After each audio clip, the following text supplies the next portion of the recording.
உலக நாடுகளுக்கு, குறிப்பாக ஆசிய பகுதியில் இருக்கக்கூடிய நாடுகளுக்கு ஈரானின் ஒட்டியுள்ள ஹார்மோஸ் நீரிணை வழியாக தான் எல்லா எண்ணெய் கப்பல்களும் எரிவாயு கப்பல்களும் போயிட்டு வர்றது எல்லாத்துக்கும் தெரியும். இந்த ஈரான் அமெரிக்கா யுத்தம் தொடங்கினதுலேருந்து ஈரான் என்ன பண்ணாங்க, அந்த ஹார்மோஸ் நீரிணையை கெடுபிடி பண்ணாங்க. யார் போகணும் யார் போகக்கூடாதுங்கிற ஒரு இதை கொண்டு வந்தாங்க. ஆரம்ப கட்டத்தில் யாருமே போகக்கூடாதுன்னு ஒரு கட்டுப்பாடை கொண்டு வந்தாங்க. ஒரு கட்டத்தில் நட்பு நாடுகள் அமெரிக்காவுக்கு நட்பு இல்லை பகை இல்லைங்கிற நாடுகளுக்கு மட்டும் அனுமதி கொடுத்தாங்க. குறிப்பாக இந்தியா சைனாவுக்கு முழு அளவில் பாதையை திறந்து விட்டாங்க. குறிப்பாக பக்ரைன், சவுதி, குவைத் இவங்களாம் எதிர்பார்க்கல. ஈரானை அமெரிக்கா தாக்கினா அவங்க பயந்து ஓடி போயிடுவாங்கிற ஒரு எண்ணத்தில் இருந்தாங்க. ஆனால் அமெரிக்காவை தாக்குவதற்கு அவங்களுக்கு வழி இல்லைனாலும் அமெரிக்க படைத்தளங்கள் இருக்கக்கூடிய பக்ரைன், சவுதி, குவைத் போன்ற நாடுகளை தாக்கினாங்க. ஆரம்பத்தில் அவங்களோட முகாம்களை தாக்கினாங்க, அதாவது அமெரிக்க முகாம்களை தாக்கினாங்க. குறிப்பிட்ட கட்டத்துக்கு மேலே அந்த வளைகுடா நாடுகள், அதாவது அமெரிக்காவின் நட்பு நாடுகள் மீது உள்ள எரிவாயு தளங்கள், வணிக நிறுவனங்கள், முக்கிய வருவாய் ஆதாரங்கள் இவற்றின் மீது தாக்குதல் நடத்தினாங்க.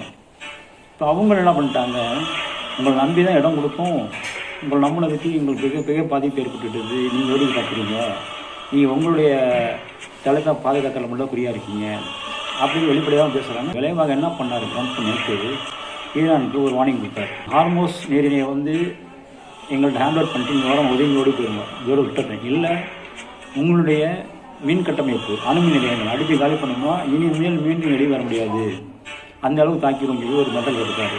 ட்ரம்ப்பின் 48 மணி நேர கெடுவுக்கு பதிலடியாக ஹார்மோஸ் நீரிணையை முழுதுமாக மூடுவோம் அப்படின்றது விட்டுருக்காங்க. அதாவது இவ்வளோ நாளாக அமெரிக்காவுக்கு சம்மந்தம் இல்லாத நாடுகள், நட்பு இல்லாத நாடுகள் அப்படின்னு அவங்க கப்பலை மட்டும் அனுப்பிட்டு இருந்தாங்க. இந்த மிரட்டல்னால எல்லாத்தையும் இழுத்து மூடிடுவோம், யாருக்குமே அனுமதி இல்லை அப்படிங்கும்போது என்ன ஆகுது, டேய் ட்ரம்ப் நீ சும்மா இல்லைடா, நீ அவனுக்கு அவன் ஒன்றே விட்டு எங்களால் போட்டு அடின்னு அடிக்கிறான் அப்படிங்கிற அளவுக்கு ட்ரம்ப்ட்டு புலம்ப ஆரம்பிச்சிட்டாங்க. இப்போ மேற்கொண்டு என்ன சொல்கிறாங்க, ஈரான் மின் நிலையங்கள் மின் கட்டமைப்பு மீது நீங்கள் தாக்குதல் நடத்தினா அது மீண்டும் கட்டப்பட்டு புதுப்பிக்கப்படும் வரை ஹார்மோஸ் நீரிணையை யாருக்குமே விட மாட்டேன், இழுத்து முடியும் அப்படிங்கிறாங்க.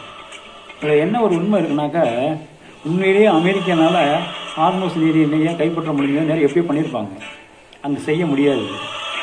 ஏன்னா அதில் அந்த புவியியல் அமைப்பு அந்த மாதிரி இருக்குது. ஹார்மோஸ் நீரிணையை கையாளுறதுல ஈரான் மிகப்பெரிய அனுபவம் உள்ள ஒரு நாடு. இவங்க போய் திடீர்னு அங்கே போய் எதுவும் செஞ்சிட முடியாது.